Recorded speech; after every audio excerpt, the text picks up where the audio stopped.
When people feel like they need to speed up their digestion, that usually means that they're not going to the bathroom enough, they're not having bowel movements often enough, or maybe when they eat food, they feel like it sits there in their stomach for too long. So they feel like they need to speed up their digestion. And the reality is that there's always something causing this to be moving slower than you really want things to be moving. And people will say things like, oh, I have a peristalsis issue, or I have this slow motility, or my vagus nerve is broken. I need to go to a garage sale and get a new vagus nerve.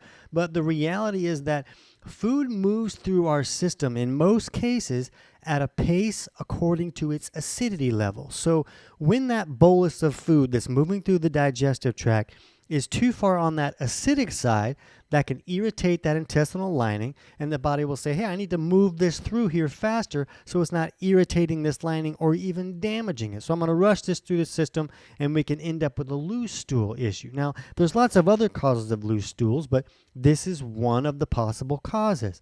But when the pH of that stool is leaning more on the alkaline side, it will move through the system slower, which means it can get drier and harder and more difficult to move. So the most common reason for this, and there's a variety of reasons for everything moving slowly, but the most common is a lack of stomach acid. Now, a lot of people turn off their stomach acid on purpose to relieve symptoms, but the reality is that Mother Nature is not an idiot, and that stomach acid is there for a reason. We need that to help us break down our food correctly so that we can get the nutrients out of that food. And acidifying that food is the first and the most important step.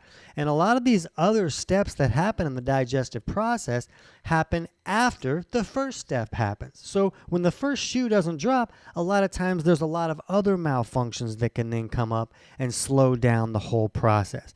Food doesn't leave the stomach until it's properly acidified. That's what it's supposed to do in the stomach. So why would it leave the stomach if it hasn't been acidified yet? So these processes of the digestive process are all important, and they all need to happen for everything to work the way that it's intended to work. The great news is that a person can take steps to correct these malfunctions. And these malfunctions are very common and can come up for a wide variety of reasons. So if you want to understand this a little bit more and steps you can take to correct these malfunctions, click on the link on the screen, or you can look in our pinned comments or the description of this short to find our full video on how to speed up digestion.